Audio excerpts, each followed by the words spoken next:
The smell of turkey and cranberry sauce filled my stepmother Diane's dining room as our family gathered for what had become our annual Thanksgiving tradition of passive-aggressive comments disguised as gratitude. I sat at the far end of the table, the spot reserved for afterthoughts, watching my half-siblings Kyle and Ashley dominate the conversation while Dad beamed with paternal pride.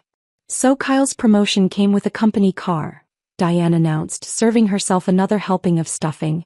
"A BMW. Brand new." Dad nodded approvingly. "That's what happens when you work hard and make smart career choices. Kyle's going places." Kyle, 26 and insufferably confident, straightened his designer tie. "The pharmaceutical industry rewards performance, Dad. I doubled my territory's sales this quarter." "Doubled?" Dad repeated like Kyle had cured cancer. "That's my boy." Ashley, fresh out of law school at 24, smiled from her position at Dad's right hand. "And I got the offer from Morrison & Associates. Starting salary is $160, plus bonuses." $160,000, Diane said proudly. "Ashley's going to be making more than most people twice her age." Dad raised his wine glass. "To Kyle and Ashley, proof that the Peterson name means something in this family." I took a sip of water and said nothing. At 31, I'd learned that family dinners went smoother when I didn't compete for attention. "Michael," Diane addressed my other half-brother, "tell everyone about your engagement." Michael, 28 and Dad's clear favorite, practically glowed. Jennifer said yes. "We're thinking a spring wedding. Her family owns hotels, so we'll probably have it at one of their properties." "Hotels?" Dad's eyes lit up. "Which chain?" "Meridian Hospitality Group. 12 properties across the West Coast." Dad whistled appreciatively. "You're marrying into serious money, son. Good choice." The conversation continued around me like I wasn't there. Kyle's promotion. Ashley's law firm. Michael's wealthy fiancé. Each achievement praised and celebrated while I sat quietly eating turkey and counting the minutes until I could politely escape. "So Alex," Dad finally turned to me 45 minutes into dinner, "still working at that, what do you call it, investment thing?" "I manage portfolios," I said simply. "Right." He said it dismissively, like portfolio management was barely a step above unemployment. "Making decent money at it?" "I do fine." Kyle laughed. "Define fine." "Because Ashley's starting salary is probably more than you make in 2 years." "Kyle," I said calmly, "I'm happy for Ashley's success." "That's not an answer," Ashley pointed out. "How much do you actually make?" The table went quiet, waiting for my response. This was their favorite game, cornering me into admitting my financial inferiority so they could feel better about themselves. "I make enough," I said. "Enough for what?" Diane pressed. "You live in that studio apartment, you drive a car older than Ashley, you never go on vacation. That doesn't sound like enough to me." Dad set down his fork. "Alex, we're family. We're concerned about you." "Concerned about what?" "About your future. About your complete lack of ambition." His voice was getting that edge it always got when he was building up to a lecture. "Look at your siblings. Kyle's climbing the corporate ladder. Ashley's starting a legal career. Michael's getting married and building a life. And I'm managing investment portfolios. For other people," Dad said dismissively. "You're making other people rich while you stay poor. Where's your house? Where's your career advancement? Where's your plan for retirement?" The questions hit like punches. Dad had a talent for finding exactly the right words to make me feel small. "I have plans," I said quietly. "What plans?" Ashley demanded. "Because from where we're sitting, it looks like you're treading water while the rest of us swim to shore." Kyle nodded. "Alex, you're 31. Most people have their lives figured out by now. I do have my life figured out." "Really?" Dad's voice was getting louder. "Because I don't see any evidence of that. I see a grown woman living like a college student, working a dead-end job with no prospects for improvement." Diane jumped in. "We're not trying to be mean, Alex. We're trying to help you see reality." "What reality?" "That you're wasting your potential," Dad said bluntly. "You're smart. You could do more with your life if you stopped making excuses and started making efforts." The familiar shame washed over me. No matter how successful I became in my own sphere, family dinners always reduced me to feeling like a disappointing teenager. Maybe Dad continued, it's time to consider what you're actually worth to this family. The room went dead silent. Excuse me, I said. Dad looked around the table, gathering support from his audience. I'm just saying, Kyle brings success stories. Ashley brings achievement. Michael brings strategic family connections. You bring, what exactly? My heart started pounding. I bring myself. And that's not enough anymore. Dad's voice was cold, final. Alex, you're not worth my time. You're not worth any of our time. We're trying to build something here. A family legacy of success and achievement. You're dead weight. The silence stretched out painfully. Maybe, he continued, instead of focusing on you, we should focus on our real children. The ones who are actually contributing something meaningful. His real children. The words echoed in my head. I understand, I said quietly, standing up from the table. Where are you going? Diane asked. Home. Dad made it clear I'm not welcome here. Alex, don't be dramatic, Kyle said. Dad's just trying to motivate you. By telling me I'm not worth his time? By telling you the truth, Ashley said. Maybe it's what you need to hear. I looked around the table one last time. Dad was already turning his attention back to Kyle's promotion story. Diane was clearing my barely touched plate. The Golden children were resuming their performance of perfect family harmony. You're right, I said. I needed to hear the truth. I drove home to my studio apartment. Actually the penthouse of a luxury building I'd bought last year, and spent the weekend thinking about Dad's words. Not worth his time. Focus on real children. Dead weight. Monday morning I called my financial advisor. Good morning, Alex. How was your holiday? Enlightening, James. I need to make some changes to my investment portfolio. What kind of changes? I want to withdraw all investments from Peterson Pension Fund. Immediately. There was a pause. Alex, that's a significant position. Are you sure? The fund has been performing well. I'm sure. Liquidate everything. Can I ask why? This seems sudden.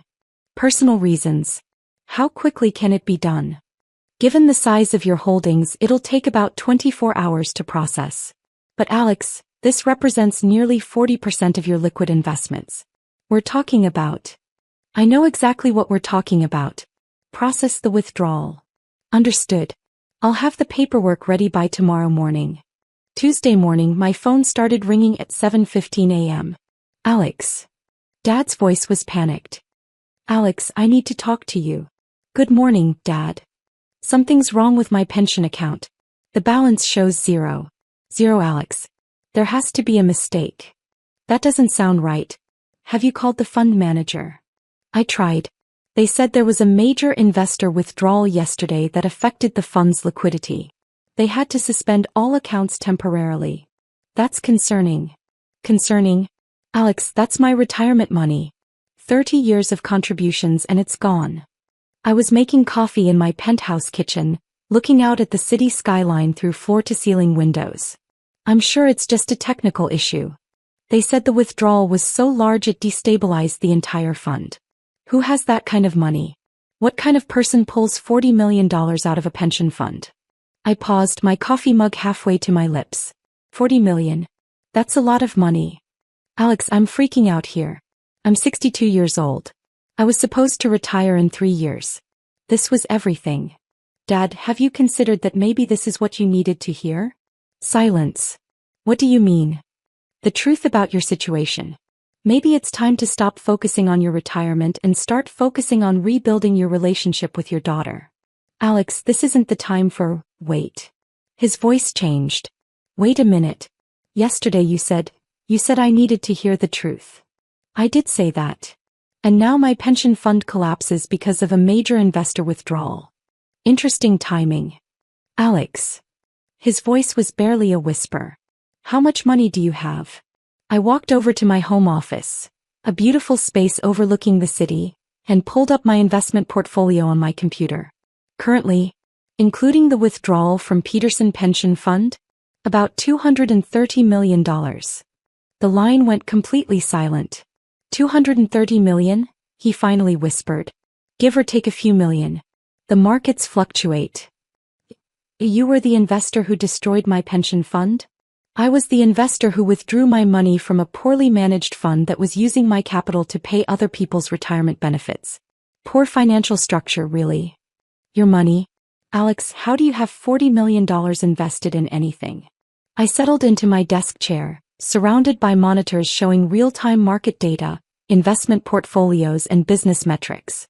Dad, remember when I started that investment thing 8 years ago? The job you said was a waste of my business degree. Yes. I wasn't working for an investment firm. I was starting one. Mitchell Capital Management.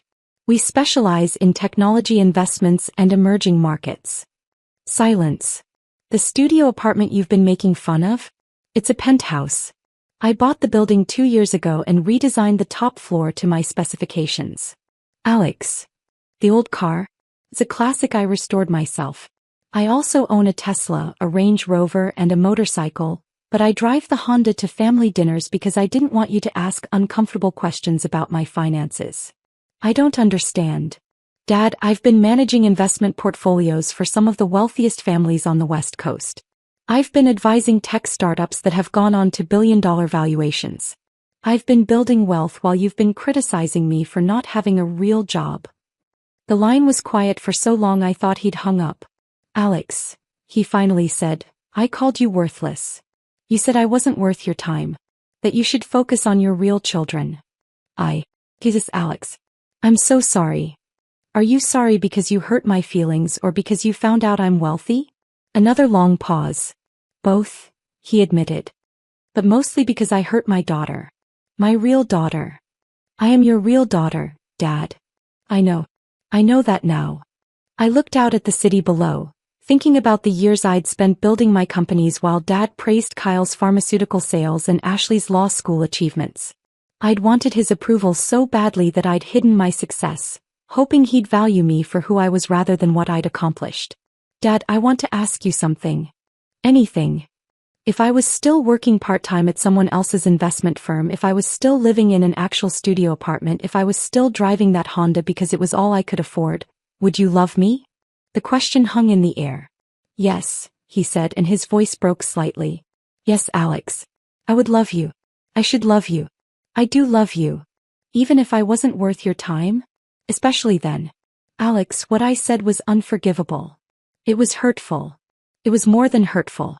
It was cruel and wrong and... He paused. Alex, can you ever forgive me? I considered the question seriously. Yes. But things need to change. How? You need to treat me like your daughter, not like a disappointment. You need to stop comparing my success to Kyle and Ashley's. And you need to understand that my worth isn't determined by your approval. I understand. Do you? Because this isn't the first time you've dismissed me, Dad. It's just the first time it cost you your retirement fund. It won't happen again. We'll see. I hung up and called James back. James, it's Alex. About the Peterson fund withdrawal. I want to do something with that money. What did you have in mind? Set up a retirement security fund for small pension plans. Something that provides stability for people whose employers don't offer adequate retirement benefits. That's actually brilliant. Very timely given what happened with Peterson. Include provisions for financial literacy education. People should understand their retirement options before they're 62 and panicking. I'll draft a proposal. This could help thousands of people. Good. And James? Make sure my father is eligible for the program when we launch. Of course. 3 hours later, Kyle called. Alex, what did you do to Dad? What do you mean? He's been crying on the phone with Mom for an hour. Something about his pension and apologizing to you. Mom's freaking out. Dad and I had a conversation about respect. Alex, his retirement account is gone. Gone. 30 years of savings and it's all gone. Kyle, I know you care about Dad, but this is between him and me. No, it's between him and whoever destroyed his pension fund. Alex, we need to help him. Family sticks together. The irony was striking. Family sticks together? Yes. Dad made a mistake, but he's still our father. We can't let him lose everything. Kyle, where was this family solidarity on Thursday when Dad told me I wasn't worth his time? Silence. Where was it when he said I wasn't his real daughter? Alex, he didn't mean that. He said it in front of the entire family. Nobody defended me. Nobody told him he was wrong. You all just sat there while he told me I was worthless. We should have said something. Yes, you should have. Kyle was quiet for a moment. Alex, what can we do to fix this? You can start by apologizing. All of you. I'm sorry. We're all sorry. And you can accept that I might have resources none of you know about. What do you mean? I mean, maybe the family failure isn't actually failing. Ashley called that evening. Alex, Kyle told me about Dad's pension. This is horrible. It is unfortunate. Alex, we need to help him. I know you don't make much, but maybe we could all chip in. Ashley, stop. Stop what? Stop assuming you know what I make. Stop assuming I need your help to help Dad. I'm just trying to. You're trying to manage a situation you don't understand. My phone beeped with an incoming call. I glanced at the caller ID. Dad. Ashley, I need to take this call. Alex. Dad's voice was shaky. I've been thinking about our conversation. And? You asked if I'd love you even if you were struggling financially. I did.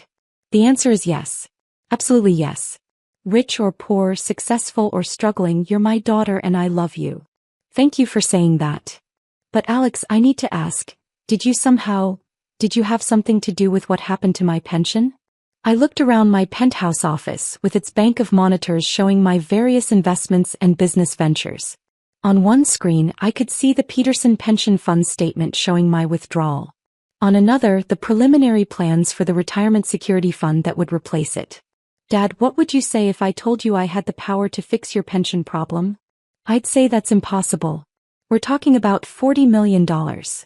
What if it wasn't impossible? Long pause. Alex, how much money do you actually have? I pulled up my net worth statement on the computer. Currently, about $260 million. The line went dead. I waited 30 seconds, then called him back. Dad? Are you there? 260 million? His voice was barely audible. Plus or minus. I stopped counting exactly at the $250 million mark. Alex, how? I started Mitchell Capital Management 8 years ago with $50,000 I'd saved. I focused on technology investments, particularly companies developing financial software. I got lucky with a few early-stage investments that went very well. How well? One company I invested $100,000 in went public last year. My stake is now worth $47 million. Silence. Dad, the Peterson Pension Fund wasn't destroyed. It was restructured. I withdrew my investment because the fund was poorly managed and using high-value investors like me to subsidize smaller accounts. It wasn't sustainable. You were keeping the whole fund afloat? Essentially. My investment represented 60% of their total assets under management. Jesus. But here's the good news. I'm launching a new retirement security fund specifically for people in your situation. Better management, lower fees, more transparency. Alex, I don't understand any of this. You don't need to understand it, Dad. You just need to know that I'm taking care of it. You're taking care of my retirement? I'm taking care of my father's retirement. Because despite what you said on Thursday, you are my father and I love you. I could hear him crying on the other end of the line. Alex, I'm so sorry. What I said was unforgivable. It was hurtful. But not unforgivable. How can you not hate me? Because hating you wouldn't accomplish anything productive. Building a better retirement fund for you and people like you? That accomplishes something. I don't deserve this. No, you don't. But I'm doing it anyway. We talked for another hour. I explained my businesses, my investments, my plans for the retirement fund. I told him about the technology companies I'd helped launch, the startups I'd advised, the portfolio management strategies that had made me wealthy before I was 30. Most importantly, I told him why I'd hidden it all. I wanted to know if you'd love me without knowing my net worth. I wanted to know if you'd be proud of me as a person, not just as a success story. And I failed that test. Spectacularly. Can I retake it? Yes. But Dad, no more comparing me to Kyle and Ashley. No more assumptions about my financial situation. And no more suggesting I'm not worth your time. Never again. I promise. Good. Because you're going to want me around for Sunday dinners. Why? Because I bought a house in your neighborhood last month. I'm moving in next week. You bought a house? I bought the house next door to yours. I figured it was time to be closer to family. The Morrison estate? Alex, that place sold for $3.7 million. 3.9 actually. But it has good bones. Dad started laughing, real laughter, not the nervous kind. What's funny? I've been lecturing you about real estate investment while you've been buying mansions next door. Not a mansion. Just a house with good schools nearby. I'm thinking about adopting. Adopting? A child, Dad. Your grandchild. I've been working with an agency for 6 months. The line went quiet again. I'm going to be a grandfather? If the adoption goes through, yes. I wanted to tell you at Thanksgiving, but I was too busy telling you weren't worth my time. Yeah. Alex, I'm the worst father in history. You're not the worst. He's human. Humans make mistakes. How do I fix this? Start by showing up. When I move into the new house, help me paint the nursery. When the adoption goes through, help me figure out how to be a parent. Be excited about your grandchild instead of worried about my net worth. I can do that. And Dad? Yes. Sunday dinners at my place from now on. I'm a better cook than Diane. He laughed. Deal. 6 months later, I moved into my new house with my adopted daughter Emma, a beautiful 5-year-old who'd been waiting for a family for 2 years. Dad spent every Saturday helping me turn the spare bedroom into a princess palace, complete with a reading nook and art station. The Peterson Pension Fund crisis made local news, but the story focused on the innovative retirement security fund that replaced it, providing better benefits for working families across the region. Dad's retirement was not only restored but improved. And more importantly, he learned the difference between loving conditionally and loving completely. At our first Sunday dinner in my new house, with Emma chattering excitedly about her new school and Dad helping her color while Ashley and Kyle actually listened to my stories about work, I realized something important. Sometimes the best way to teach people your worth isn't by demanding their respect. It's by withdrawing your support until they realize what they've lost. Then when they've learned the lesson, you give them something better than they had before. That's what family does. Especially when, they're learning to be a family for the first time.